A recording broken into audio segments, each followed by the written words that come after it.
Assalamualaikum warahmatullahi wabarakatuh. Teman-teman sekalian, sahabat-sahabat sekalian yang saya banggakan dimanapun Anda berada, pada kesempatan kali ini saya akan memutarkan sebuah video yang cukup mengejutkan, sangat menarik sekali, banyak manfaat di sana, dan saya rasa ini mesti banyak yang mengetahui lah ya. Artinya saya informasikan, saya salurkan ya dengan menyebarluaskan biar teman-teman menyimak dari sebuah video terbaru atau ungkapan beliau Gus Dovir Zuhri ya ketika membahas tentang polemik nasab ini. Dan beliau juga menyampaikan kalau menurut saya sangat banyak lah ya kritikan-kritikan yang cukup bijak ya untuk mencerdaskan akal kita. Dan saya rasa video ini penting untuk disebarluaskan. Artinya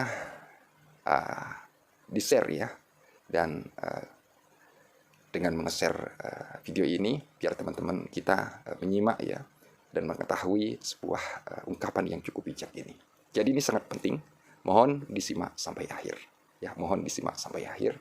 Dan di sana ya dari awal, kemudian di tengah-tengahnya, kemudian di akhir, pokoknya full, sangat luar biasa sekali. Dan penting untuk kita cerna, penting untuk kita pahami ya dari berbagai hal yang akan beliau jelaskan seperti itu, dengan tentu dengan sebuah penjelasan yang cukup bijak sekali. Biar tidak panjang lebar, seperti biasa sebelum kita putarkan videonya, kita intro terlebih dahulu ya.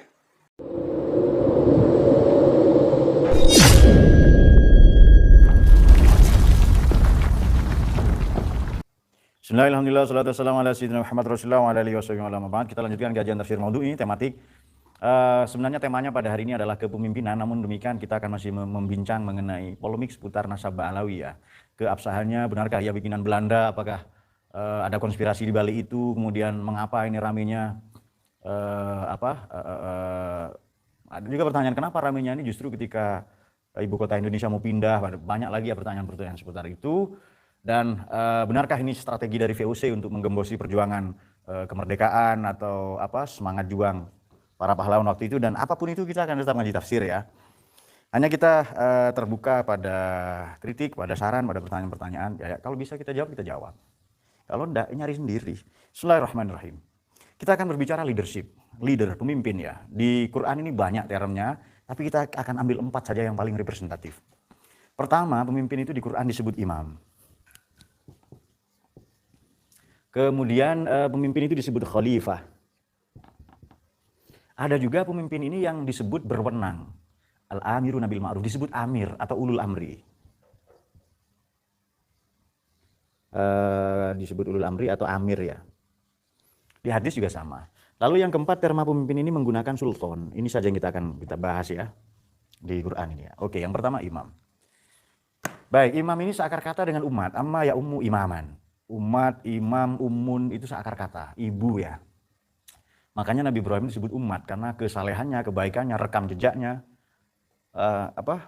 legasinya. Legasi ini peninggalan atau warisannya bisa dibagi rata untuk semua umat atau seluruh umat. Bismillahirrahmanirrahim. Kita akan membaca, ini masih sehubungan dengan orang yang masih membanggakan leluhurnya, masih ya saya sudah membaca beberapa buku ya tentang kesalahan berpikir. Buku yang terbaru yang saya baca itu adalah bukunya Rolf Dobelli ya, The Art of Good Life, dalam bahasa Jerman sebenarnya. Tapi saya punya versinya dalam bahasa Inggris juga. Oke. Baik. Jadi begini, ada ilusi tokoh. Jadi seolah-olah dunia ini digerakkan oleh satu tokoh. Ini teorinya disebut teori elitisme historis, kata Rolf Dobelli ya. Anda bisa cari, bisa akses ini. Ini orang. Saya tidak tahu orang ini masih hidup atau enggak ya. Tapi buku ini baru-baru kok, terbit mungkin 4 atau 5 tahunan yang lalu ya, masih baru. Dan terbit di Indonesia belum lama ini. Jadi saya setiap bulan biasanya saya memperbarui atau mengupgrade buku-buku saya. Baik, kita teruskan. Bismillahirrahmanirrahim. Jadi begini, ilusi tokoh ini seolah-olah dunia ini digerakkan oleh satu tokoh saja. Oleh satu tokoh saja. Makanya kan ada orang yang kalau bukan karena leluhur kami katanya, dari Yaman, mbah-mbah kalian masih nyembah pohon. Itu betul kan? Yang tuduhan kepada Jenderal Dudung waktu itu, kan ramai juga itu kan. Kepada Kasat. Nah, kenapa sih orang selalu mengglorifikasi, menghebat-hebatkan leluhurnya, padahal dia sendiri tidak ada prestasinya? Kenapa? Jadi dia yang nirprestasi, dia yang nirpustaka, dia yang cuti nalar, dia yang defisit ilmu, tapi dia yang nirprestasi itu untuk kemudian karena ada beban di pundak psikologis mereka untuk karena sudah terlanjur mendaku dirinya hebat, memberi label dirinya hebat. Maka caranya harus merendahkan orang lain. Nah, itu dia. Maka berhentilah untuk menganggap diri kita ini wow. Menganggap diri kita ini hebat lah. Misalnya, ini misalnya ya. Siapa penemu lampu pijar? Thomas Alva Edison, betul ya, ini salah satunya kan ya. Kemudian siapa penemu telepon? Tentu saja yang penemu itu setelah ada orang membuang tentu saja. Namanya Alexander Graham Bell. Sebenarnya kalau bukan Edison akan ada orang lain. Akan ada orang lain. Kenapa? Karena listrik sudah ditemukan, sudah ada kabel, sudah ada lampu-lampu sejenis. Jadi sains ini akan mendapati penemunya, bukan penemu menemukan sesuatu temuan-temuan ilmiah, tapi kebenaran ini akan menemukan jalannya. Itulah watak kebenaran, dan itu kata Quran. Nah itu dia, maka apapun yang ditutup-tutupi, seperti peribahasa sepandai-pandai tupai melompat, akhirnya jalan kaki juga, ya kan? Karena capek lompat toh itu kan. Akan mendapati kebenarannya. Nah, mari kita ukur, semoga cukup ya kita membahas 2 atau 3 ini waktunya. Imam Khalifah Ulul Amr atau Amir Sultan. Imam, mari kita buka surat Baqarah ayat 124. Bismillahirrahmanirrahim.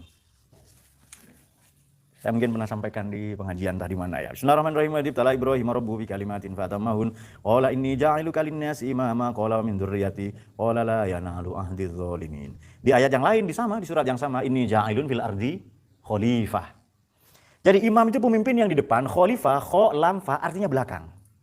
Sesekali pemimpin di belakang, tidak hanya di depan. Ini dia. Ini pemimpin di depan ini. Tapi yang ini pemimpin yang di belakang. Ing ngarso sang tulodo, ing madya mangun karso tut wifi handayani, tut wuri handayani. Nah, maka ada aliran tasawuf baru ya, manunggaling kaulo wifi. Nah, baik, wahid ibtala ini sudah pernah saya katakan. Wahid ibtala ini maknanya diuji secara gradual, secara bertahap dan terus meningkat. Itu makna ibtila. Kalau bala satu, kalau ibtila banyak dan bertahap. Sabda Nabi dan diriwayatkan oleh Imam At-Tabrani, "Zahaballahu qauman ibtalahum." Kalau Allah mencintai satu kaum, pasti diuji bertahap. Allah menguji secara bertahap Nabi Ibrahim. Ujiannya apa? Ya banyak. Ini dia, ibtala Ibrahim karena beliau punya kualitas abun rahim.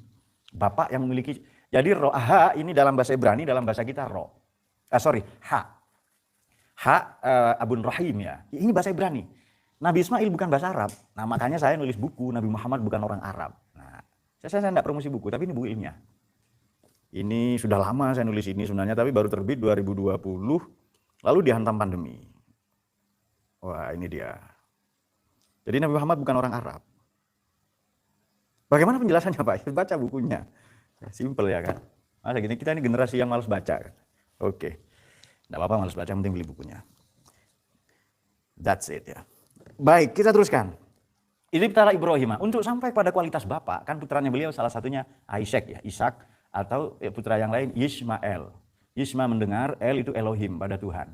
Bahasa kita Yasma, mendengar Elohim Allahumma. Maka dibahasakan dalam bahasa, diarabisasi menjadi Ismail, bukan bahasa Arab. Nabi Muhammad bukan orang Arab, hanya beliau lahir di Arab. Nah itu dia. Bagaimana Pak ini penjelasannya? Oke, kita teruskan. Wa idzibtala Ibrahim rabbuhu Rabbun. Rabbun ini Tuhan yang mendidik, yang mengasuh, yang mengimplementasikan nilai-nilai Rabbani. Rabbani, tahu ya ulama Rabbani? Bima kuntum tu'allimuna al-kitab wa bima kuntum tadrusun. Mereka mengajar setelah mengakses kitab suci, setelah mendalami kitab suci, perilakunya Qur'ani, akhlaki, nabawi. Oke. Wa idzibtala ketika dan ini dia Rabbun. Rabbun seharusnya kan Allah disebut duluan kan? Seharusnya ketika Allah menguji, tidak, ketika menguji kepada Nabi Ibrahim, failnya di belakang Allah. Jadi ujian ini baru kita ketahui setelah ada 2 jeda. Jeda pertama adalah untuk sampai pada kualitas diri kita, jeda yang kedua untuk sampai pada kualitas ketuhanan kita, kebermaknaan hidup kita, spiritualitas kita. Jadi kita akan tahu bala datang dari siapa? Dari al-mubli. Dari zat yang maha memberi bala setelah 2 tahap. Setelah 2 fase. Nah ini butuh 2 spasi, makanya tulisan itu bisa dibaca kalau ada spasinya. Itu kata buku saya, bukan buku saya, buku filsuf terhebat abad ini, yakni Filsafat untuk Pemalas. Kok jadi narsis gitu Pak katanya? Itu anggapan orang bodoh memang begitu. Tapi anggapan orang pintar enggak, biasa saja. Betul man ya? Oke, dia sulit menjawab ya, oke. Baik, kita teruskan. Wa idibtala Ibrahim rabbuhu bi kalimatin. Kalimat ini 4 maknanya. Sebenarnya ada 9 ya. Saya membaca belasan sampai puluhan tafsir. Tapi saya sebutkan beberapa. Kalimat nomor 1 tauhid. Maka bapaknya dilawan karena tauhid. Maka Raja Lalim bernama Namrud dilawan karena kalimat yang diuji Tuhan kepada beliau, kepada Nabi Ibrahim alaihissalam adalah tauhid. Oke. Kemudian kalimat ini benar salah. Kemudian kalimat yang lain adalah baik buruk. Kalimat yang lain akhlak. Kalimat yang lain, ini nanti diurut sendiri. Kalimat yang lain adalah istrinya penyemburu. Siti Saroh itu ya. Kalimat yang lain beliau sampai sepuh tidak punya keturunan. Kalimat yang lain Allah perintahkan beliau poligami. Kalimat yang lain dari Allah perintahkan beliau sembelih anaknya. Kalimat yang lain Allah perintahkan tinggikan Ka'bah. Banyak ujian dari Allah itu. Saya kumpulkan ada 9. Tapi itu beberapa yang paling penting ya. Berarti untuk sampai pada kualitas imam banyak ujiannya.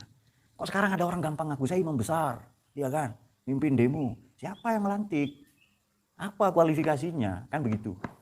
Nah itu dia. Kita tidak benci mereka ya, cuma otak dipakai, akal ya. Biar selamat agamamu. Biar engkau tidak ditipu sama orang-orang yang mengatasnamakan agama. Untuk memerdaya umatmu, agamamu, bangsa dan negaramu. Takbir enggak ini? Takbir kalau mau sholat nanti. Oke. Baik. Ini dia di kalimat ini. Apa yang dilakukan Nabi Ibrahim? Tadi kalimat ini apa? Tauhid pertama. Kemudian yang kedua rumah tangga. Beliau sampai sepuh tidak punya keturunan, lalu Allah perintah poligami. Nanti setelah itu Allah perintahkan menyembelih anaknya, putranya bernama Nabi Ismail atau Nabi Ishak ya, masih konflik itu lama itu. Baik buruk benar salah kalimat itu. Kemudian meninggikan Ka'bah, membangun ulang Ka'bah, meninggikan itu ada di ayat Baqarah 127. Wa idz yarfa'u Ibrahim al-qawa'ida minal baiti wa Ismail rabbana taqabbal minna innaka antas samiul alim. Itu ada direkam ya, direportase oleh Quran. Nah, nanti bahkan ada perintah setelah beliau sepuh. Ini kalimat ini ujian dari Allah apa? Beliau berkhitan. Kalian belum kah? Nah, istri saya ini kan tukang sunat. Ya kan, ibu kalian. Jadi terpaksa pegang kelamin orang, ya kan? Apa, Dit? Santai. Ada kan enggak pernah pegang kelamin di sini kah? Punya Dita sering dicekek gitu. Kalau ada kelamin, kalau siapa tahu enggak ada kan? Oh, enggak ada. Oke, berarti sudah ada yang buktikan ya. Dan ini bukan ngomong jorok ya, biasa, tukang sunat biasa. Dan istri saya ini kadang nyunat Cina ya apa keturunan Tionghoa maksud saya sudah tua, ada 35, 40 ya. Ya membesar itunya ya kan. Apa ibu tangan sampai gitu ya Nadim? Santai. Saya mau sunat lagi kah? Ada gunting rumput di sini. Nah, kita pakai itu ya, sunat revisi untuk Rohim. Oke. Beliau diperintah untuk berkhitan. Bahkan menyembelih anaknya dan ketika hendak disembelih diganti oleh Allah menggantinya dengan malaikat Jibril ya, menggantinya dengan kambing. Maka kurban terbaik, ini kan mau kurban ini. Kurban terbaik itu kambing, bukan sapi. Pak, tapi kok kata orang-orang sapi? Itu kata sales sapi, kata belantik sapi ya kan. Kalau betul binatang terbaik sapi, Allah akan mengganti Nabi Ismail atau Nabi Ishak dengan sapi atau gajah. Atau jerapah yang lebih baik, yang lebih tinggi ya kan. Daging lebih banyak pasti itu. Itu jerapah halal itu. Jerapah kan pemakan rumput ya kan. Nah itu dia. Banyak kalau kurban itu. Ini 2 desa cukup makan kan. Nah kan jerapah ada yang 13 meter tingginya kan. Tapi Allah kok ganti kambing. Nah berarti binatang terbaik untuk kurban kambing. Kenapa kiai-kiai, ustadz-ustadz atau oknum-oknum penceramah, dalam hal ini salesnya agama, sapi yang terbaik. Yang mereka sudah kong kali kong dengan belantik, dengan penjual sapi, ya kan. Nah, sapi, dalil ya kan, lalu gitu. Ya kerbau boleh ya, oke ya unta misalnya. Tapi sebenarnya kurban ini atau akikah ini sebenarnya menyembelih sifat-sifat binatang, bukan hanya menyembelih binatangnya. Kita akan bahas nanti itu kalau sudah tiba. Siapa yang agak besar badannya di ini, siap-siap ya. Oke, kayaknya Dita sudah siap ya untuk sebentar lagi. Jadi harus kasih suplai makanan ya supaya tambah. Apa ikut program apa namanya yang sapinya Pak Ali itu di sini, yang belakang pondok ini apa? Penggemukan. Apa namanya? Saya lupa ya. Pokoknya intinya itu. Apa, Dit? Oke, ya sudah ikut program itu. Nah, kalimat-kalimat ujian dari Allah, tauhid, keluarganya, tidak punya keturunan sampai sepuh, diperintahkan sunat di usia tua, berkhitan maknanya, membangun Ka'bah, kemudian meninggikannya, lantas menyembelih putranya yang masih kecil, masih 7 tahun yang paling dikasihi disayanginya. Kemudian berpoligami, melawan Raja Lalim Namrud, melawan bapaknya sendiri Azar. Ada yang katakan bapak, ada yang katakan pamannya. Apapun itu, kalimat-kalimat itu maknanya ujian-ujian yang ibtala, ujian bertahap itu atammahunna, ditunaikan dengan sempurna. Bukan hanya dilaksanakan ya, tapi dilaksanakan dengan sempurna. Apa misi Allah di situ? Qala inni ja'iluka linnasi imama. Nah itu dia. Kalau mau jadi imam, ujiannya banyak kayak Nabi Ibrahim itu. Kayak kalau hidupmu happy-happy tok, enggak layak untuk dijalani, mati saja. Itu kata Plato ya kan? Radhiyallahu an. Platon kan sahabat, ya kan? Kenapa? Muridnya seorang nabi, nabinya Sokrates. Tabiinnya Aristoteles. Jadi rahimahullah kalau Aristoteles. Belum nyampe ke level radhiyallahu an ya kan. Oke. Kata Platon, hidup yang tak diuji tak layak untuk dijalani. Hidupmu tanpa ujian, lurus, tok, soleh terus, tidak layak untuk dijalani. Nah, terus kemana Pak? Tanya Yusron. You have to reroute and return to the graveyard, ke kuburan. Nah, itu dia. Baik, itu dia. Qala inni ja'iluka linnasi imama. Di ayat yang lain, qala inni ja'ilun fil ardi khalifah. Imam pemimpin di depan, amma ya ummu imaman. Makmum menuju, suaranya, bacaannya, gerakannya menuju ke imam. Anda tidak boleh mendahului imam. Apalagi di depan imam. Aman dulu kan. Imam belum ruku, dia ruku. Kenapa? Saya datang duluan Pak sebelum imam katanya. Kan biasanya imam terlambat datang kan ya. Makmum sudah berbaris 2 atau 3. Kalau di sini enggak, beda. Di sini beda mazhab kan di sini. Jadi santai ya kan. Di sini khotib Jumat nunggu kalian, iya kan? Khotib yang nunggu. Khotib terus ya banyak lah. Baik, tapi saya mencatat satu hal. Semua ujian Nabi Ibrahim itu pasti berbasis cinta. Dari siapa? Dari Rabbun. Jadi ini apa ya? Ini seperti teorinya Martin Buber ya, teori dialognya Martin Buber. Yakni how do we know when communication has served to strengthen relationship among people and expand individual viewpoint. Itu teorinya Martin Buber. Jadi begini, Allah mau kasih tahu Nabi Ibrahim bahwa dia kekasihnya, yang paling dicintainya, maka Allah menguji dengan yang paling dicintai Nabi Ibrahim. Apa? Ya tauhid, ya agama, ya keluarga, ya perjuangan, ya putranya dikorbankan. Nah itu dia. Pada saat yang sama, Nabi Ibrahim akan sampai, Allah ini langsung mendeklarasikan bahwa yang mengujimu adalah Rabbun, Tuhan yang mengasuh mendidik. Oke, Maman senang, tarbiyah itu Pak, belum tentu. Nah, dia fakultas tarbiyah lalu tarbiyah semua ya kan. Kayak Farid lah, yang tarbiyah biasa-biasa aja ya kan. Nah. Oke, itu dia. Fatamahun beliau sempurnakan. Qala ini jangan lupa nisa. Qala. Nah, Nabi Ibrahim ini berdoa begini, Tuhan, tolong yang paduka jadikan imam jangan hanya saya tapi keturunan saya. Qala wa min dzurriyyati. Maka semua keturunan Nabi Ibrahim ini baik, betul ya? Betul kan? Betul kan semua keturunan Nabi Ibrahim baik? Baik, kecuali qala la yanalu ahdiz zalimin. Ahdi, perjanjianku denganmu Ibrahim, la yanalu, tidak akan mendatangi. Berarti yanalu ini aktif. Az-zalimina pada orang-orang zalim. Maka semua prestasi ketuhanan misalnya. Oh, enggak begini ya. Oke. Semua prestasi ketuhanan, kemanusiaan itu datang dari Tuhan. Misalnya begini. Anda kaya, bukan prestasimu. Anda pinter, bukan prestasimu. Itu karena guru dan orang tuamu. Karena sistem tempat belajarmu baik. Engkau kaya, ya karena lingkungan mendukung. Maka tadi ilusi tokoh kata Rolf Dobelli itu dihindari. Bill Gates hebat, hidup zaman sekarang. Kalau hidup di zaman dinosaurus ya di mangsa T-Rex. Dia hidup di zaman batu, berburu kelinci, ya kan? Atau hidup 10.000 tahun yang lalu. Dia kalah oleh Sapien atau Neanderthal, ya kan? Nah itu dia. Jadi jangan berilusi tokoh, Soekarno hebat. Ya dia anak zamannya. Dia hidup di zamannya dan anak zamannya. Kalau Soekarno hidup zaman sekarang, jadi YouTuber. Coba mikir saja. Coba Anda pikir ya dengan, saya tidak mengerdilkan peran Soekarno, tidak. Cuma Soekarno hidup zaman sekarang, misalnya.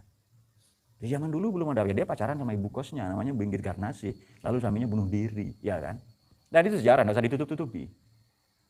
Dia foto saja, Soekarno itu kalau foto, misalnya ya, ini kan Panglima Sudirman datang setelah perang gerilya, keliling Jawa Tengah, Jogja, Jawa Timur ya kan, balik lagi. Memeluk Sudirman, Panglima Sudirman itu loh. Karena enggak ada kameramen, enggak ada wartawan lah. Setelah datang pelukan lagi, suruh foto. Betapa narsisnya, dia kan TikToker begitu. Iya kan? Tukang TikTok ya. Oke, juru TikTok ya, juru. Nah, kita enggak mengecilkan itu ya, tapi proklamasi siapa yang para pemuda yang culik, anak-anak macam kalian inilah ya kan. Ya seneng lah kalian dikit-dikit kan. Kalau enggak, Soekarno pidato ke apa? Ke botol kah? Pidato di hadapan kambing-kambing kah? Nah, itu dia. Tentu jasanya banyak, pergerakannya, ya banyak lah orang yang punya pengaruh tentu saja. Tapi sehebat apapun dia anak zamannya. Kalau Soekarno hidup di zaman batu, berburu kelinci sama Bill Gates itu. Semangan urungnya. Lalu pepatah ya, ora et labora, ora mangan ora apa-apa. Ya itu dia. Karena dua-duanya belajar bahasa Latin. Nah itu dia. Maka jangan percaya ilusi-ilusi tokoh. Misalnya, kalau tidak ada kita di desa ini, akan ada orang lain. Yang membangun pondok, membangun peradaban, dan seterusnya. Nah itu dia, kemudian sedikit lagi. Qala wa min dzurriyyati qala la yanalu ahdiz zalimin. Maka semua keturunan Nabi Ibrahim, otomatis keturunan Nabi Muhammad. Kalau zalim, tidak berlaku dia perjanjian Tuhan dengannya. Ini perjanjian Tuhan dengan kita. Nah itu dia, monggo diambil atau enggak. Ini perjanjian ya. La yanalu ahdiz zalimina. Siapapun orang yang zalim bagaimana? Waqad khaba man hamala zulman. Orang yang zalim rugi, hancur. Nah itu dia. Nah siapapun yang zalim itu, ke dirinya, ke keluarganya, ke masyarakatnya, ke umatnya, ke bangsa negaranya, nah, dan seterusnya. Maka sebagai catatan penutup di sini kan ada kan Indonesia ini tempat kita bersujud, tempat kita mandi, makan, bercocok tanam, menghirup udara, ya kan? Menurut Anda aneh enggak? Kita lahir di sini, makan minum di sini, cari rezeki di sini. Tanah yang kita sujudi itu tanah Indonesia. Kok kepingin jadi Arab? Aneh enggak? Coba mikir sedikit aja. Iya ya. Kok aneh ya? Kita lahir di sini, makan minum di sini. Kalau mati juga tetangga kita ya, yang membawa kita lah, kok kita kepingin jadi Arab? Nah itu dia. Silakan yang baik ambil. Tapi kalau Kanjeng Nabi lahir di Jawa, makan pecel sunnah, pakai belangkon sunnah, bawa keris sunnah, betul kah? Nah, kenapa hal-hal yang sedemikian receh ini kok masih apa ya? Nah itu dia. Tetapi sunnahnya Kanjeng Nabi yang paling sunnah, yakni berpikir, tidak diambil. Nabi mempersatukan Muhajirin Ansor, konflik para aristokrat di Madinah. Nabi menganulir dengan jalan diplomatik, dengan jalan perundingan, dari 33 perang hanya terrealisasi 9. Artinya 24 kali Nabi menggagalkan perang lewat jalur diplomasi. Persis seperti yang dilakukan leluhur kita di Indonesia. Ya Soekarno, Hatta, Syahrir, itu semua juru runding yang baik. Nah itu dia. Mereka akan berunding terus itu. Cari deh jalur diplomatik apa. Sebab perang-perang zaman Nabi ini defensif, bukan ofensif, bukan tolabi. Kenapa sunnah yang begitu tidak ditiru? Nabi menggagas masyarakat Madinah bukan ditiru. Nah itu dia. Baik, kita sembari lalu akan menjawab beberapa pertanyaan. Adakah? Oke, please send me the question. Nah itu dia. Nanti setelah itu wa iz ja'alnal baita masabah, sembari dikirimi saya, wa iz ja'alnal baita masabatan linnasi wa amna. Allah jadikan bait itu masabah dari kata saub, pahala, tempat mendulang pahala. Atau masabah, tempat berkumpul. Ini kan eksodus. Semua eksodus, semuanya berfusi ke Islam. Sebagai agama rahmat ya. Jadi keturunan Nabi Ibrahim kan didoakan. Qala wa min dzurriyyati. Semua didoakan baik-baik itu. Tapi Allah segera menukas dalam satu ayat, maknanya dalam satu tarikan nafas, qala la yanalu ahdiz zalimin. Perjanjianku tidak akan mendatangi, maknanya tidak berlaku, gugur dengan orang-orang yang keturunanmu yang zalim. Itu dia. Baik, bismillahirrahmanirrahim, dari Ilham Alim. Pak, izin bertanya, sepertinya masalah tentang keabsahan nasabah alawi ini sudah lama berlarut-larut. Bahkan memecah belah umat, pesantren, dan beberapa pengurus NU. Terus gimana Pak? Oke. Sebenarnya di sini tertulis gus ya kan. Tapi takut dibaca gas ya kan. Nah, takut dikira sales gas, itu apa namanya? Tabung gas, apa satunya lagi itu? Apa cos ya? Hicos ya kan, oke. Apa namanya tabung gas itu? Agen gas, oke. Betul, ini pertanyaan yang baik. Masalah keabsahan ini sebenarnya 2 tahun. Saya nulis ini tahun 2019, terbit 2020 buku ini.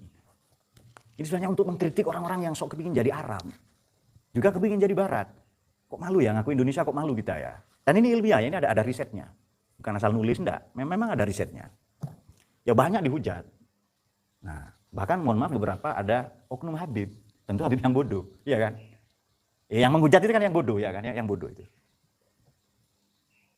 Oke, ada yang sopan. Habib agak pinter biasanya, yang sopan. Oke, abaikan saja itu. Bismillahirrahmanirrahim. Jadi begini, keabsahan nasabah alawi ini kan sudah lama berlarut-larut, bahkan memecah belah umat. Kita harus bagaimana? Bahkan pengurus NU. Jadi begini. Di ngaji-ngaji 2 pertemuan yang lalu, kita sudah baca tafsir surat Ali Imran 159, ya kan? Bunyinya bismillahirrahmanirrahim, fabima rahmatin minallahi linta lahum. Walau kunta fadhlan ghalidhal qalbi lam fadhu min hawlik fa'fu anhum wastaghfir lahum wasyawirhum bil amri fa idza azamta fatawakkal 'alallahi innallaha yuhibbul mutawakkilin. Musyawarah saja. Difasilitasi negara, pemerintah, PBNU kah, Kementerian Agama, terserah. Muhammadiyah itu terserah. Nah, sekarang misalnya begini, ada orang menuduh saya. Misalnya saya ngaku keturunan Raja Brawijaya. Misalnya, Rohim lah, ngaku keturunan ke-29 dari kakeknya di Jepang, misalnya. Ya, siapa tahu ya, kan Rohim udah ke Jepang-Jepangan sekarang. Watashi wa hai, yang gitu. Jadi Rohim ini mengaku keturunan Shogun Tokugawa. yang melakukan politik sakuku ya, politik isolasi sehingga Jepang tertutup, Kaisar ini lumpuh sampai nanti datang Amerika setelah California bersatu dengan Amerika 1850, 6 tahun kemudian kapal-kapal dagang Amerika datang ke Jepang. Dan nanti kaisarnya namanya Kaisar Meiji melakukan pembaratan atau restorasi Meiji ya, untuk mengilmiahkan, mendidik anak-anak Jepang, guru-guru dari Eropa didatangkan semua. Rohim misalnya ngaku keturunan Shogun Tokugawa. Ya kan, Shogun ini tentara TNI-nya Jepang lah zaman itu. Lalu Yusron bilang, kau bukan keturunan Shogun Tokugawa. Kau keturunan Shogun Tokugiono misalnya. Ya Rohim buktikan. Seharusnya secara ilmiah, tes DNA ya tes itu. Nah itu kan simpel sebenarnya. Nah terus kita bagaimana? Kita banyak urusan, ngaji saja kalian yang mondok yang ngaji, yang kerja, ya kan? Bagaimana Pak kita hormati orang? Itu perintah agama kok. Sedari dulu kita tidak pernah tidak menghormati orang-orang yang ngaku Habib, betul kah? Yang tidak Habib loh kita hormati. NU, mereka di Nahdiyin ini kita, di Ahlus Sunnah wal Jamaah. Ahlus Sunnah ini apa sih? Asy'ariyah Maturidiyah apa sih? Ikramus sahabah, ikramu ahlil bait. Kalau Syiah hanya ikramu ahlil bait, sabbus sahabah, mencaci maki sahabat. Bukan kata saya, itu kata buku Al-Farqu Bainal Firaq. Abdul Qahir bin Abdul Qadir Al-Baghdadi. Di pondok ini dulu jadi kajian wajib ya. 8 atau 9 tahun yang lalu. Nanti akan kita bedah lagi itu buku. Dan saya hafal itu, sorry ya. Saya hafal. Jadi dulu kalau saya suka buku, saya hafal. Meskipun berbahasa asing. Meskipun saya tidak tahu artinya waktu itu. Mirip-mirip di film Three Idiot ya. Tapi tetap belajar untuk tahu artinya. Dan saya tahu definisi Syiah, definisi itu tahu semua. Dan itu jadi buku wajib saya, buku panduan, buku referensi saya ketika saya nulis buku Tersesat di Jalan yang Benar 2006. Jadi kita ilmuwan bukan anak kemarin, udah lama kita ngaji gitu-gitu lama. Terus kan kita banyak orang menuduh ulama NU bodoh-bodoh ya. Kok diem saja? Bukan diem, kita ini banyak yang tawadu. Banyak yang alim, yang ngarit, ya dagang, ya macul gitu. Nggak ada kita pamer-pamer ilmu. Macam Ustadz Karbitan itu enggak. Itu kan salesnya agama. Salesnya motor, mereka sok lebih hebat dari insinyur yang merakit motor ya kan. Terus saya kok ngaji di sini, ya saya disuruh aja. Kalau enggak ya ngapain ya kan, kita nulis buku aja kan. Dan bersama istri. Nah itu dia. Nah jadi kata Abdul Qahir, nah sebaliknya kalau Khawarij, kan Syiah tadi itu, sabbus sahabah, ikram ahlil bait. Definisinya di buku itu adalah, itba'u aliyin walladzina ya'taqiduna bi imamatihi nasson wa ta'yinan, au mansusan wa ta'yinan. Ikut Ali dan yakin dengan imamahnya Sayyidina Ali. Berdasarkan nas dan memang beliau yang paling layak katanya. Maka Abu Bakar, Umar, Utsman mereka semua laknatullahi alaihim. Kenapa? Merampas kedudukan Ali bin Abi Thalib. Itu dia. Kalau Khawarij tidak, Khawarij ini sebaliknya. Sabbu ahlil bait ikramus sahabah, mencaci maki ahlil bait, memuliakan sahabat. Kata Abdul Qahir Baghdadi di buku Al-Farqu Bainal Firaq itu definisi Khawarij adalah alladzina yakhrujuna min aliyin wa muawiyatin wa ya'taqiduna bi imamatihima batilah. Imamah keduanya batil katanya. Maka dua-duanya dia harus dihalal darahnya gitu. Oke. Baik, pertanyaan berikutnya. Dari Ahmad Farid. Assalamualaikum, mohon bertanya. Waalaikumsalam. Mohon bertanya, apakah sikap kita, sikap itu jimat itu ya, enggak untuk sabuk ya. Sikap itu kan ya. Oke, apakah sikap kita harus diam saja? Jadi bagaimana sikap kita tadi? Udah kerja aja. Itu pertanyaan pertama ya. Sikap kita bagaimana? Kerja saja. Tunggu buku saya akan terbit berapa bulan lagi. Kerja saja. Kerjakan doamu, doakan kerjamu. Nah itu dia. Waduh, that's terror. Oke. We'll fight terror with terror. Udah ada teror di luar ya kan. Assalamualaikum, mohon bertanya apakah sikap kita harus diam saja ketika ada orang mulia seperti Habib yang berbuat tidak benar? Kok diam? Jangan diam. Kalau betul hormat, misalnya kita berbaik sangka Habib ini masih cucu Nabi, ya kan? Kalau salah, ya berlaku sabda Nabi. Bagaimana? Seandainya lau sarokot Fatimah tu binti lakotok tu yadaha. Kalau Fatimah putriku nyolong, saya sendiri yang akan memotong tangannya. Tapi kalau saya tidak baca gitu terjemahnya, mustahil Siti Fatimah mencuri radhiyallahu anha ya. Biasanya saya terjemahkan begini. Seandainya salah satu anggota keluargaku mencuri, saya sendiri lakotok tu yadaha yang akan memotong tangannya. Sebagai bentuk penghormatan ya kepada Sayyidah Fatimah. Jadi jangan diam saja. Jangan diam saja. Ya silahkan kalau melihat kemungkaran apa. Ya kalau enggak, bagaimana sabda Nabi? What I've told you yesterday, unsur akhaka zaliman, au madhu, please do help your brother zaliman. When he is the oppressor or being oppressed, au mazluman. Para sahabat itu bertanya, we have known, the apostle of God, how to help our brother is being oppressed, but how to help our brother as the oppressor. Bagaimana menolong saudara kita yang zalim. to stop, to prevent his operation, menghentikan kelalimannya. Ini zalim kok dibiarin, ya kan? Ini negara hukum, ya diproses. Jangan takut. Penjajah saja kita usir kok, ya kan? Kok sekarang ada penjajah lagi? Saya merdeka, hello, ya kan? Kemudian sekarang dari Al-Ma'ruf Atas, sorry. Maaf ya. Jangan-jangan ini Anda Balawi yang nanya ini. Al-Ma'ruf Al-Attos ya, siapa tahu Attos ya kan, ada yang gemuk ya. Al-Attos maknanya dulu ketika ibunya hamil sering bersin-bersin atsun ya. Benarkah ada pembusukan NU dari dalam melalui pihak-pihak yang mengatasnamakan dirinya Habib? Jadi begini, setiap organisasi besar ada upaya-upaya untuk mengalahkannya, melakukan pembusukan di dalamnya. Saya sering dulu ngisi kuliah di UNU, awal-awal UNU berdiri, Universitas NU. Universitas No Smoking ya kan, Universitas NU. Itu banyak dosennya yang Wahabi. Iya kan? Nah, apalagi cuma hal-hal seperti ini ya pasti banyak. Hanya maka kita waspada. Kalian harus pinter. Apa ya? Ini berulang kali saya katakan, generasi muda itu harus belajar filsafat. Harus belajar tentang komunisme. Jangan tarbiyah tok kuliahmu, tarbiyah syariah, dakwah, humaniora ya kan. Kuliahnya ke Mesir, Yaman, Saudi, ke Eropa lah sesekali, ke Amerika ya kan. Ya keren. Nanti siapa yang ngurus ekonomi, politik? Siapa yang mengurus General Agreement Tariff and Trading? Siapa yang ngurus big business? Siapa yang mau urus IT? Ya kan? Kok ke Yaman semua? Saya bukan anti mereka loh ya. Tapi mbok ya jangan ke sana semua. Nah, itu dia maksudnya. Supaya sabda Nabi itu ada gunanya, meskipun ini hadis hasan. Utulubul ilma walau bisin. Nah, belajarlah meskipun sampai ke negeri Sin. Ada yang katakan itu India ya kan. Berarti perindapan berarti itu. Oke, apakah ada? Ya, ada saja. Pasti itu ada. Makanya harus pinter itu.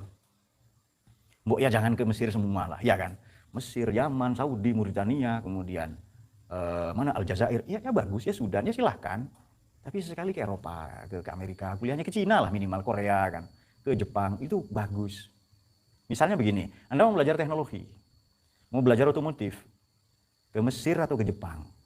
Jadi itu saja. Dan tidak usah bawa agama, ya kan? Oke. Nah pertanyaan berikutnya dari P.Apo. Assalamualaikum Pak, izin nanya, bagaimana kita menyikapi ceramah seorang Habib bahwa Indonesia dan Jawa khususnya adalah milik para wali dari Tarim? Kok dipercaya? Ini kan bodoh sekali percaya itu. Indonesia milik Tarim. Jadi Anda pakai teori apa begini ini ya kan?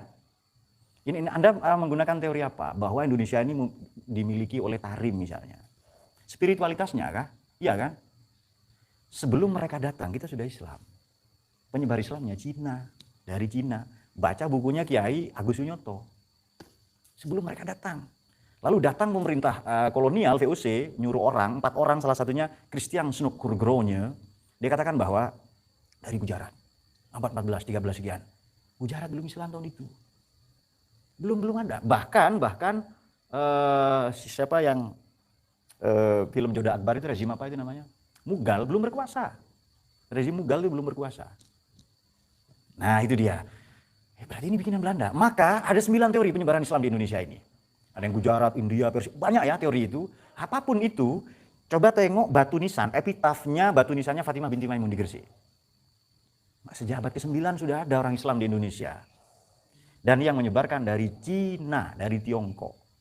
Kenapa? Karena sahabatnya Kanjeng Nabi Sa'ad bin Abi Waqqas radhiyallahu an ada di sana. Masih banyak murid itu. Kata siapa? Berdasarkan catatan orang Cina juga namanya Fahien. Setiap pengelana Cina yang datang ke Indonesia disebut Fahian atau Fahien. Itu lama sekali. Sejak abad ke-4 sudah ada. Tahun 400 itu berdiri kerajaan Kutai Martadipura. Nanti setelah Islam diganti ke Kutai Kertanegara. Saya pernah ke sana. Berdasarkan ya prasasti-prasasti yang ditemukan. 50 tahun kemudian berdiri kerajaan di Jawa Barat namanya Tarumanegara. Sama kerajaan Hindu. Maka Fahian datang bawa kitab agama Buddha. Nanti Fahian berikutnya abad ke-9, abad ke-7. Kan Kanjeng Nabi 571 abad ke-6, abad ke-7 sudah ada orang ke Cina, sahabat Nabi ya. Berarti 600 sekian. Abad ke-8 sudah ada yang ke Indonesia. Nah, itu dia. Oke, itu dia. Makanya nanti baca lagi. Jadi baca sejarah lagi berkaya wawasan kita. Kalau saya enggak percaya gitu-gitu. Kita negara berdaulat kok. Iya kan? Sekarang begini, kita Indonesia wajib enggak? Wajib. Kita Islam wajib atau opsional, pilihan. Enggak wajib jadi Islam kita. Mungkin terdengar liberal ini, ya kan? bagi orang bodoh. Coba sekarang begini, kita lahir di Indonesia, mau jungkir balik kita tetap Indonesia. Tapi agama monggo milih, mau Hindu, Buddha, Konghucu silahkan.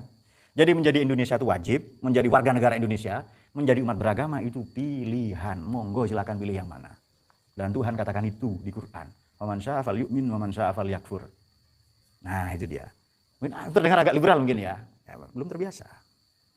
Oke, pertanyaan berikutnya dari Ribbe. Nun sewu, oke. Oke, nun sewu. Ada 10.000 ini.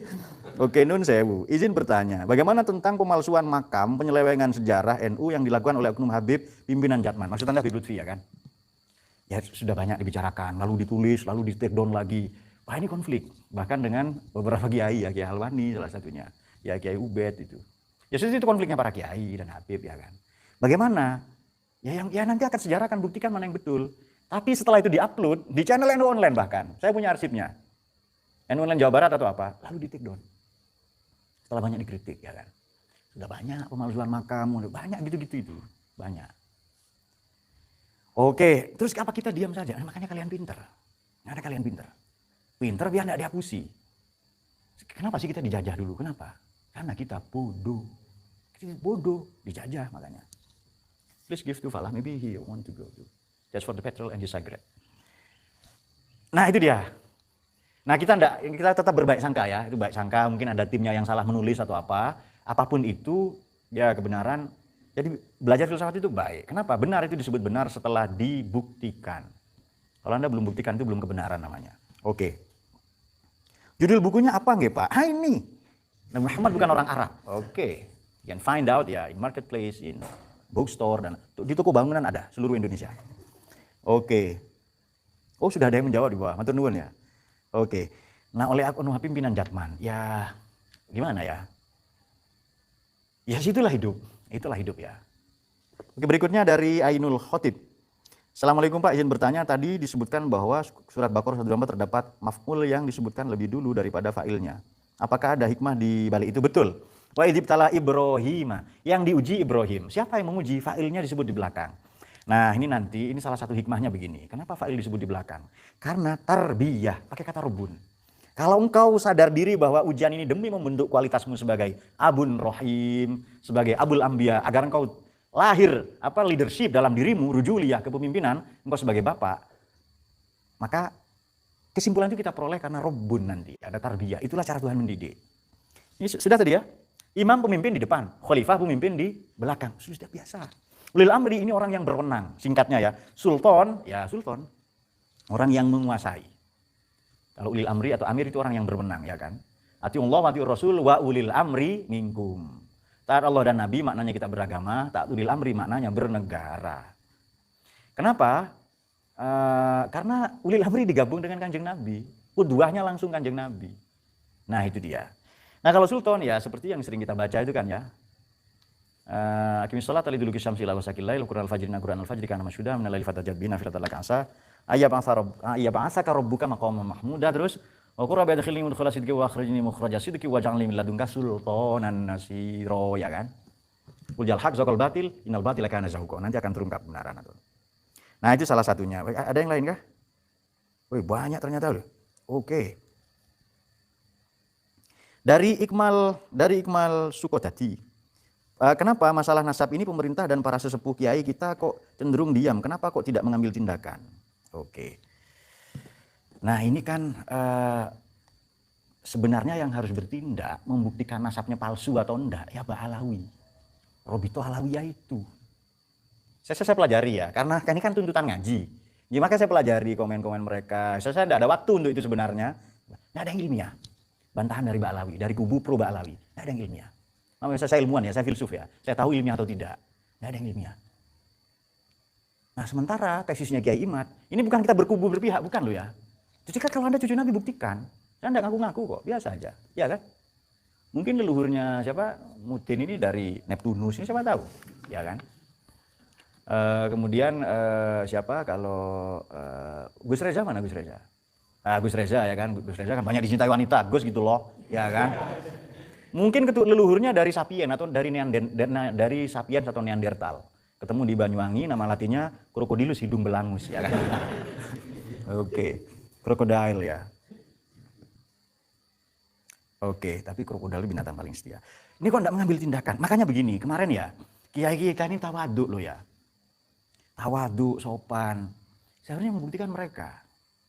Dari dulu loh, mereka dapat privilege, mereka dapat hormat, iya kan? Mereka hormat, dimuliakan. Intinya, walhasil apa ya, kepala kita taruh di bawah kakinya. Tanpa kita fait accompli, tanpa fait accompli, tanpa bertanya, tanpa reserve. Mereka asli atau enggak? Kita kita legowo bahwa bahkan seandainya ada beberapa dari mereka jumawa dan jumari. Ya kan? Kita santai saja. Nah, seharusnya yang mengambil sikap ya pemerintah, ya PBNU lah. Ya Muhammadiyah gitu. Ya ambil sih, ayo diskusi bareng, duduk bareng. Kemarin rekomendasinya kita musyawarah bareng. Apa tuntutannya? Tes DNA, ya tes saja, kenapa sih? Ya kan? Makanya ada ayat yang kita ngaji 2 minggu atau 3 minggu yang lalu, yang kita baca itu, la tutiqullah halafin ma'inam nanti terakhir, mutullin ba'da dzalika zanim. Dari mereka ada yang ngaku-ngaku bernasab baik. Nasab ini kita tahu enggak ada gunanya. Iya kan? Nasabmu dijual ke Silicon Valley, ke California, laku kah? Dijual di bursa saham, laku. Hanya dijual di Indonesia yang masyarakatnya bisa kau bodohi, itu laku. Itu dia. Karena kita bukan mau dibodohi sebenarnya. Kita takdim, kita hormat. Cuma terus-terusan ini ya umbuh ya kan. Nah, beda lagi cerita kalau gini toh ya kan. Oke, itu dia. Dari Iqmal Sukodadi. Nah, sekarang dari Farisal Abidin. Oke. Assalamualaikum Pak. Mohon bertanya, bagaimana caranya mendidik anak dan istri seperti Kanjeng Nabi Ibrahim? Nah, ini punya rencana poligami ini. Rencana poligami. Baik, ini kalau mau mendidik anak yang baik itu sebenarnya di Quran saja, ya bunayya, ya baniya, ya abati, itu hubungan wahai bapak, wahai anak, ini hubungannya hubungan teologis. Pasti ada ini ayatnya ayat tauhid. Saya sudah sampaikan di ngaji ini dan saya sudah pelajari. Jadi kita ngaji tafsir tematik ini sejak 2011. Bukan kemarin ya, udah agak lama ini. Jadi bapak manggil anak, anak manggil bapak, ya abati, ya bunayya, ya baniya. Itu semua hubungannya hubungan teologis. Berarti pendidikan itu tauhid dulu, spiritualitas dulu. Nah, itu dia. Nah, bagaimana Nabi Ibrahim mendidik anak-anaknya? Ya laksanakan Pak. Apa yang kau lihat itu laksanakan, apa yang diperintahkan Tuhan melaksanakanlah ya. Ya itu kan kata Nabi Ismail ya. Jadi mendidik bagaimana anak dan istri supaya Anda harus punya kualitas abun rahim. Anda akan diuji, akan mendapatkan ibtila, ya kan? Apa tadi ujiannya Nabi Ibrahim ya? Yang tauhid, melawan Nebukadnezar, siapa? Namrud. Kemudian melawan bapaknya sendiri, ada yang katakan pamannya. Kemudian beliau dihitam di usia tua, itu perintah semua. Membangun Ka'bah, membangun ulang, rekonstruksi, meninggikannya. Kemudian sampai sepuh, tidak punya keturunan. Kemudian lalu poligami, lalu mengungsi dari istrinya. Kemudian nanti putranya disembelih. Banyak sekali ujian beliau itu. Nah itu dia. Nah itu kematangan. Nah jadi bagaimana caranya mendidik anak dan istri seperti Kanjeng Nabi Ibrahim? Anda jadi Nabi Ibrahim dulu. Punya kualitas itu maksudnya. Jadi ya Allah Ibrahimkan hamba, Muhammadkan hamba. Di sini, di buku ini ada Muhammadkan hamba. Di mana ya? Pokoknya ada Muhammadkan hamba di sini. Kok jadi hilang babnya ini ya? Nah, Muhammadkah aku, Muhammadkan aku. Oke, itu dia. Baik, berikutnya ini singkat saja. Muhammad Rizal Sadawi mau nanya. Tidak ada pertanyaannya. Jadi Fajar Sadawi, Assalamualaikum Pak, mau nanya, lalu koma. Oke. Kita tunggu pertanyaannya. Muhammad Rizal mau tanya, apakah belajar fisika, matematika, IT, kedokteran, astronomi itu akan mendapat pahala? Ini Imam Ghazali yang katakan. Ini Anda baca Ihya, juz 1, halaman 3 atau 4. Kalau cetakan saya DKI, Darul Kutub, juz 1, kan ada 3. Ada yang 3 jilid, cetakannya ada yang 2 jilid, ada yang 4, rata-rata 3 atau 4 ya. Kalau cetakan Darul Kutub saya, itu juz 1, halaman 4. Itu kita suruh belajar teknik sipil oleh Imam Ghazali. Suruh belajar komputer. Sedari dulu Imam Ghazali katakan itu. Imam Ghazali ini meninggal 1111 Masehi, 505 Hijriah. Kata Imam Ghazali begini, al ilmu ilman, ilmu ada 2, mahmudun wa mazmum, terpuji tercela. Fal mahmudun nau'an. Yang terpuji 2, fardu ainin, fardu kifayah. Fardu ain kewajiban personal, fardu kifayah kewajiban sosial. Fardu kifayah nau'an, ada yang bid-doruri, emergensi sekarang, ada yang bid-tarohi, boleh kapan-kapan. Yang emergensi ilmu tib wa ilmu hisab, kedokteran dan ilmu IT. Masa hisab itu di 1 tambah 1 2? Bukan. Kalau sekarang ilmu IT. Teknik sipil, komputer sekarang ya. Kemudian amma bitarohi yang kapan-kapan, ilmu najaroh, ilmu khiyatoh, ilmu tekstil, ilmu arsitektur, boleh kapan-kapan. Beliau katakan ini nyaris 1000 tahun yang lalu. 1111, ya 950 tahun yang lalu. Kita sudah suruh belajar ilmu-ilmu barat, ya kan? Tidak satupun, bahkan Imam Syafi'i itu filsuf, apalagi Imam Abu Hanifah itu filsuf. Mereka semua membaca karya-karya filsuf Yunani. Kok kita alergi filsafat sekarang? Kan aneh itu kan? Dapat pahala? Ya banyak mas pahalanya. Jelas itu. Dilema, ini yang nanya dilema nasab. Jadi akun dilema nasab yang nanya, oke. Ini agak aneh ya. Memang potongan umatnya Kanjeng Nabi ya gini-gini. Takut kualat katanya. Kalau katanya kan satu Habib bodoh lebih mulia dari 70 kiai alim. Bertanyanya gini, apakah itu hadis atau cuma doktrin? Baik, saya sebutkan salah seorang pendapat, ini ustadz yang paling keren ya di Jerman, namanya Jürgen Habermas. Masyarakat kalau mau pinter harus bergeser dari pola pikir dogmatis menuju pola pikir emansipatoris. Emansipatoris ini membebaskan. Dogmatis, doktrin toh. Nah sekarang begini, kalau memang satu Habib bodoh, kita suruh nyembah orang bodoh, ya kan? Nah, saya sebutkan di sini ayatnya. Nanti dikira ngapusi, ya kan? Oke. Ini. Al-a'rabu asyaddu kufra wa nifaqa wa ajdaru alla ya'lamu hududa ma anzalallahu ala rasulih wallahu alimun hakim. Orang-orang Arab itu, wah, ya katanya di sini terjemahnya Arab Badui, paling kufur, paling nifak gitu-gitu. Oke, saya sebutkan ayat lain. Oke, ini ayat yang lain adalah masih tentang Rabbani ya. Masih tentang ulama yang Rabbani. Ini dia. Summa yaqulu maka nali basarin ayyutiyahullahul kitab. Orang yang telah menerima kitab, Taurat, Zabur, Injil, Quran semua, wal hukmah dan menerima filsafat, hikmah, wan nubuwah dan kenabian, tak pantas, tak layak baginya yaqulu linnas kunu ibadalli. Kamu jadi sesembahan saya. Ciumlah kaki saya. Enggak pantas. Ini Quran katakan, Ali Imran 79. Min dunillah, sembahlah saya, jangan sembah Tuhan. Ya kan? Kok kita mau jadi jongosnya mereka? Ya, kita sudah kelamaan dijajah Belanda. Kok mau dijajah yang lain, ya kan? Walakin kunu rabbaniyin, jadilah ulama rabbani, generasi rabbani. Siapa itu? Bima kuntum tu'allimunal kitab wa bima kuntum tadrusun. Ngaji, baca kitab, belajar filsafat, belajar ilmu-ilmu barat seperti kata Ihya tadi itu. Wa bima kuntum tadrusun. Baru setelah itu ngajar. Nah, takut kualat. Oh, saya nulis buku ini udah kualat dari dulu ya. Oke, nah ini bukan soal kualat atau enggak kualat, tapi kebenaran. Nah Fajar Sadawi, akhirnya muncul pertanyaannya ini. Ini dari Fajar Sadawi. Di dalam Al-Quran kan banyak cerita tentang Nabi yang sama. Misalnya Nabi Musa, tapi kenapa setiap yang diucapkan berbeda? Itu di surat ini beda ucapan, di surat lain berbeda. Oke, jadi begini. Ini saya harus jawab dengan Ulumul Quran. Ada 14 buku recommended ya, Ulumul Quran itu. Yang paling banyak di buku, ini Ahlus Sunnah ya. Yang paling banyak dipelajari adalah Itqon, Burhan, Al-Lubab, itu paling banyak dipelajari. Fi Ulumil Kitab, Al-Itqon fi Ulumil Quran itu paling banyak. Jadi begini, setiap ada pengulangan itu pasti ada makna, ada intensitas makna yang hendak disematkan atau disebutkan. Nggak mungkin pengulangan itu, tikror itu ya, pengulangan repetisi tanpa tujuan tertentu. Sama dengan begini, nyebut kiamat kok diulang-ulang di Quran, sampai ada 19 istilahnya. Wasyiyah, kiamah, yaumul ba'ats ya kan. Nama kiamat banyak banget sampai 19. Yaumul akhir dan lain-lain. Kenapa? Ya sama dengan ini, saya mau menasehati anak saya supaya tidak nakal. Harus diulang-ulang. Dengan kreasi yang berbeda-beda. Nah apalagi kalian ya kan. Karena tujuannya menyadarkan. Masih dari Fajar Sadawi, apakah Nabi Musa itu ada banyak ataukah yang diceritakan di Quran itu multiverse? Waduh, ini loh kalau nonton Hollywood ya kan. Bagus. Jadi begini. Sebenarnya Mas, kalau Anda nonton film jagoan-jagoan di mana? Apa istilahnya? Marvel, itu Anda sebelum nonton film-film Marvel, bacalah buku Fritjof Capra. Bacalah buku The Tao of Physics. Nanti Anda akan paham. Ya Anda akan paham nanti. Ya dagangan lah di Amerika itu. Amerika gitu loh, dagangan itu. Nah oleh karena itu, apakah itu yang diceritakan Nabi Musa itu saja? Jadi sama dengan begini, Jibril itu apakah departemen? Lalu pimpinannya namanya Jibril. Jadi seolah-olah Musa ini pimpinan. Sama dengan Kenaro lah. Jadi Kenaro ini sebenarnya Empu Gandring itu bukan nama orang, tapi nama PT Pindad misalnya. Nah seperti itu ya.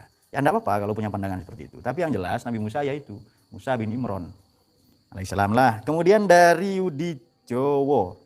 Assalamualaikum, sehat terus, amin ya. Semoga keuangan juga begitu. Serta untuk seluruh keluarga, tolong terus upload ngaji. Oke. Jadi hanya minta ini ya, tolong upload. Oke. Nah, ini kayaknya sudah semua. Kita akan ke penanya yang lain. Oh, benarkah ada pembusukan? Sudah tadi ini ya. Wih, ini keren ini. Bagaimana kalau NU meniru Muhammadiyah saja yang steril dari kultus Habib berlebihan? Setuju. Setuju. Bagaimana kalau NU niru Muhammad? Betul. Ada hadisnya. La tusayyiduni, jangan kau sayyidkan saya. Akhirnya apa? Muhammadiyah fokus pendidikan, kesehatan.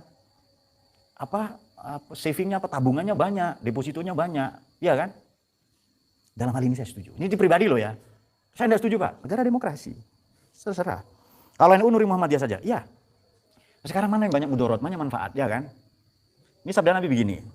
Min husni islamil mar'i tarkuhu ma la ya'ni. Ciri orang Islamnya itu baik, dia tinggalkan yang tidak ada gunanya.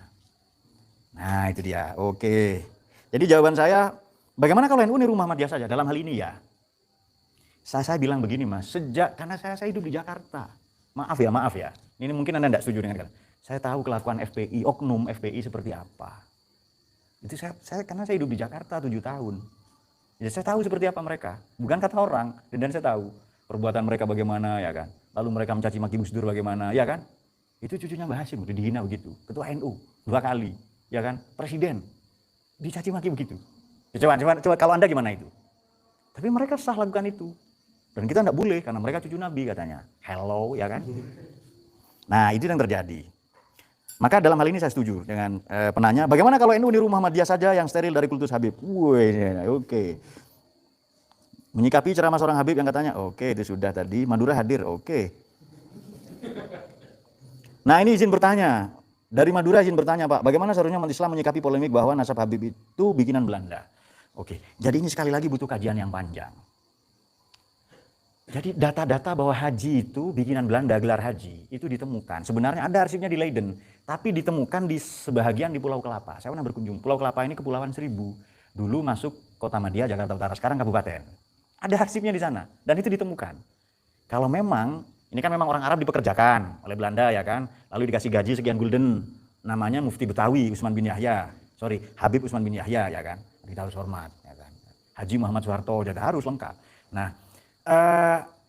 itu kan bikinan Belanda, pasti ada arsipnya di Belanda. Sekarang era terbuka, cari saja. Harus ada yang mengkaji ke sana. Dan bagaimana menyikapi itu? Ya kita kaji terus, kita cari. Nah, tetapi ngaji 2 pertemuan yang lalu saya katakan, seandainya terbukti semua Ba'alawi bukan keturunan Nabi, rasa hormat kita pada Profesor Quraish Shihab enggak berkurang. Beliau alim. Dan beliau enggak ngaku-ngaku Habib. Dia kopiah hitam pakai batik, ya kan? Enggak ngaku-ngaku Habib ya beliau itu. Nah, itu. Anaknya tes DNA, ternyata bukan keturunan Arab. Najwa Shihab ya, saya dengan kakaknya kenal baik ya, Kak Ella itu, dengan Mbak Najila. Oke, ini dia. Oh, sudah ya, sudah semua ya. Ini dari Pradita, Iqmal Sukadadi. Oke, sudah. Kemudian satu lagi, ya ini 2 lagi nih. Oke, dari Mandala Putra, setiap masalah jika dimusyawarahkan pasti ada solusinya. Al-Quran, Al-Hadis jadi rujukan setiap masalah. Bagus, Mandala Putra. Memang demikian. Anda tahu, Ali Imran 159 itu konteksnya apa? Sebab nuzulnya apa? Perang Uhud. Gara-gara musyawarah lah Nabi perang dan kalah perangnya. Itu keputusan musyawarah. Keputusan DPR MPR lah, keputusan sidang paripurna. Tapi apa perintah Allah itu?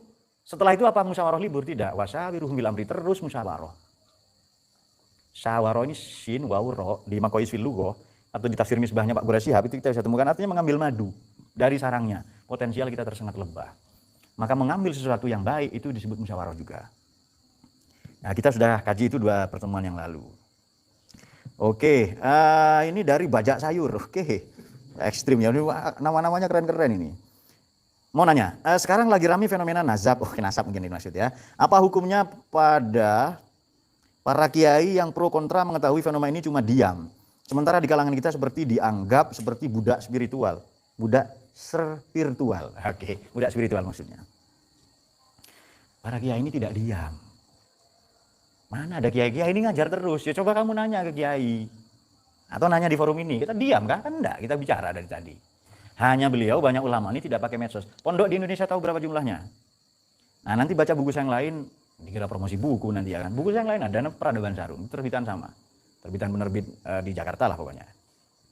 Jadi pondok saja yang terafiliasi RMI ini Asosiasi Pondok di NU, itu 28.000 lebih. Maka otomatis ada 28.000 kiai lebih. Dan itu orang alim semua, nggak ada yang diem mereka. Coba tanya, hanya mereka tawaduk, tidak pakai medsos macam kita. Nah, dari Abdul Rashid, oke, bukankah nasab itu terakhir? Pertama akhlak, amal, ilmu, kemudian akhlak. Akhlak, amal, ilmu, kemudian akhlak, oke. Bukankah yang menyangkol nasab itu pasti berniat jahat? Kalau bukan zdururat demi keamanan. Darurat demi keamanan, oke. Ya inilah media sosial ya, oke. Ya pokoknya tujuannya baik lah. Nah, di antara itu ya, makanya kita kaget kan membaca la tutiqul halafin mahin, sumpah palsu mahin menghina, halafin mahin hamazin, menghumazah, memperhinakan, mengintimidasi, masya'in binamim, kemana-mana namimah, kemudian mana'inil khair, menghalang-halangi kebaikan, mu'tadin athim, melampaui batas, pendosa, mutulin, keras kepala, ba'da dzalika zanim, setelah itu ngaku-ngaku bernasab baik. Memang ada itu di Quran katakan begitu. Nah, yang pertama ilmu itu di Hajj 54. Bismillahirrahmanirrahim. Wal ya'lamal ladzina utul ilma annahu haqqun mir rabbik fayu'minu bihi fatukhbita lahu qulubuhum wa innallaha la hadil ladzina amanu ila siratal mustaqim. Kalau mau benar ilmu, setelah ilmu tidak cukup iman. Yang terakhir fatukhbita lahu qulubuhum, hatinya mulia. Kenapa? Karena banyak orang berilmu menyalahgunakan pengetahuannya. Sudah ya? Baik, saya kira demikian. Jadi semoga polemik ini cepat selesai. Kita memberikan rekomendasi. Tadi pertanyaan bagus. Kok nggak niru Muhammadiyah saja? Apa salahnya? Muhammadiyah kakak kita, kakak tua kan? Tiru saja yang baik. Sekolahnya, madrasahnya, termasuk tidak berlebihan mengkultuskan ke Habib. Saya yang senang itu terawihnya juga 8. Nah, ya kan? Pakai speed NU. Keren. Ketika saya di Amerika, karena malam harus terawih 3 kali. Ya, terawihnya 8. Terawih Muhammadiyah, speed NU. Dan itu cocok. Nah, oke, itu dia. Semoga ini cepat selesai. Kita rekomendasikan pemerintah ini untuk memfasilitasi supaya ini tidak berlarut-larut. Nah, dan kita tidak mau ya umur kita habis untuk masalah receh-receh begini. Ya. Hari gini masih ribut nasab, ya kan? Seperti judul itu kan. Kita tidak mau ribut-ribut ini. Cepat selesaikan. Ya apa tuntutannya? Tes DNA. Ya tes saja, kenapa sih? Dan legowo. Kan kita mau cari kebenaran. Wal ya'lamal ladzina utul ilma annahul haq. Kalau mau sampai ke hak, ilmu dulu. Tes DNA itu ilmu. Bukunya Kiai Imad bantah dengan ilmu, secara ilmiah. Nah itu dia. Apakah kita benci? Tidak. Dan itu dilarang Quran kok. Jangan sampai kebencianmu pada satu golongan membuatmu tidak adil ya kan. Bersikap tidak sportif dan seterusnya. Tidak. Nah itu dia. Kemudian setelah ilmu iman. Fayu'minu bihi. Baru yang terakhir fatukhbita lahu qulubuhum. Dan kita ini setara. Tidak ada perbedaan. Tidak ada perbedaan. Demikian semoga semua dicahayai oleh Quran. Ini bismillah. Kita akan bergeser ke tema-tema berikutnya di pertemuan yang akan datang. Dan semoga kita semua tetap cinta kepada Al-Quran, memuliakan selalu. Kita muliakan zuriyahnya Kanjeng Nabi. Kok zuriyahnya? Yang bukan lo kita muliakan. Yang ngaku-ngaku tetap kita muliakan. Ya kan? Tapi ukurannya 2, ilmu dan akhlak. Kalau bodoh jangan ikuti. Kalau akhlaknya tidak baik atau melanggar hukum, ya lapor polisi, ini negara hukum. Itu cara kita menolong mereka. Sabda Nabi unsur, Anas bin Malik radhiyallahu an unsur akhoka, qala Nabi sallallahu alaihi wasallam unsur akhoka zaliman au mazluman rawahul Bukhari. Tolonglah saudaramu apakah dia zolim atau dizolimi. Nah itu dia. Cara nolong orang atau saudara kita yang zolim, yang dizolimi jelas ya kita bantu, kecelakaan kita tolong, antar ke rumah sakit dan seterusnya. Tapi yang zolim bagaimana? Hentikan. To stop, to prevent their operation. Itu sabda Nabi. Allahumma rahamna bil Quran. Jadi kurang lebih seperti itu. Sangat-sangat luar biasa sekali dari apa yang baru saja beliau ungkapkan. Dan tentu juga cukup mengejutkan ya dari sebuah pemaparan tersebut ya. Terancang dengan rapi dan gampang untuk kita pahami seperti itu. Dan saya rasa itu sangat mencerdaskan ya. Ketika kita full menyimak video tersebut, tentu kita telah mendapatkan banyak manfaat ya dari sebuah penjelasan yang telah beliau ungkap. Mengenai kritikan-kritikan ya. Kalau kita lihat polemik nasab ini ya, muncul kritikan yang dimunculkan dituju terhadap orang ini ataupun orang itu merupakan hal yang biasa sebenarnya. Dan kalau kita berbicara soal kritik mengkritik, ya tentunya kita yang melihat polemik nasab ini ya sudah sudah tahulah ya rekam bagaimana beliau-beliau yang muncul di sosial media ya, yang ini menyampaikan kritikan terhadap ungkapan yang ini. Pokoknya di sana fokusnya mengkritiki dari ungkapannya seperti itu. Ungkapan yang dipandang sebagai ungkapan yang bermasalah seperti itu, narasi yang bermasalah. Sehingga jika ada ungkapan Indonesia milik Tarim, lalu kita yang mendengar bertanya kenapa kok seperti itu, lalu orang tersebut menyampaikan alasan-alasannya, dan kemudian kita mengkritiki karena mungkin tidak logis seperti itu ya. Dan saya rasa orang-orang yang orang-orang yang menyampaikan Indonesia milik Tarim itu harus menghadirkan yang namanya argumentasi yang ilmiah ya, dan itu diperlukan ya. Mungkin bisa kita contohkan juga kepada polemik ini ya, polemik nasab tentunya. Ketika Kiai Imad menyampaikan sebuah pertanyaan ya, ataupun melayangkan sebuah pertanyaan, ya orang yang ditanyakan ini mesti menghadirkan jawaban seperti itu. Artinya jawabannya juga mesti ilmiah ya, mesti ilmiah. Dan saya rasa ini sangat diperlukan. Nah, ketika sudah ia menyampaikan jawaban yang ilmiah, lalu Kiai Imad mengkritiki, dan itu juga sangat wajar sekali, sangat wajar sekali. Orang yang dikritiki oleh Kiai Imad ya, jawaban yang telah dikritiki oleh Kiai Imad, saya rasa jawaban ini perlu untuk diperkuat kembali. Untuk apa? Untuk memberikan sebuah jawaban terhadap kritikan-kritikan yang telah dilayangkan tersebut. Jadi itu ya. Jadi beliau sebenarnya, kalau kita kembali lagi terhadap pembahasan Gus Dofir ya, sangat banyak sekali ya yang telah beliau jelaskan, dan saya rasa itu sangat penting lah ya, sangat penting sekali. Jadi itu. Dan mungkin itu saja dari Al-Fakirat Official. Apabila ada kekeliruan, kesalahpahaman dari ungkapan yang telah saya sampaikan, dari narasi yang sudah saya lontarkan, saya pemilik channel Official mohon maaf sebesar-besarnya. Itu ya. Dan sebenarnya ya sangat banyak ya dari ungkapan Gus Dofir tersebut ya, mengkritiki ya kita yang sedikit-sedikit percaya seperti itu. Ya, artinya kita perlu menyediakan ruang tempat untuk bertanya seperti itu ya, untuk untuk kritis ya terhadap persoalan-persoalan yang ada di hadapan kita itu. Jadi kalau saya cerna juga ya dengan bahasa hematnya saya ya, artinya kalau makan jangan langsung ditelan gitu ya. Ya kurang lebihnya saya mohon maaf ya. Ya mungkin ungkapan ini secara pemahaman saya pribadi ya, ketika saya mencerna dari ungkapan beliau, dan saya rasa ini sangat luar biasa sekali untuk kita cerna bersama-sama itu ya. Mungkin itu saja, kurang lebihnya mohon maaf. Ihdinas siratal mustaqim. Assalamualaikum warahmatullahi wabarakatuh. Terima kasih.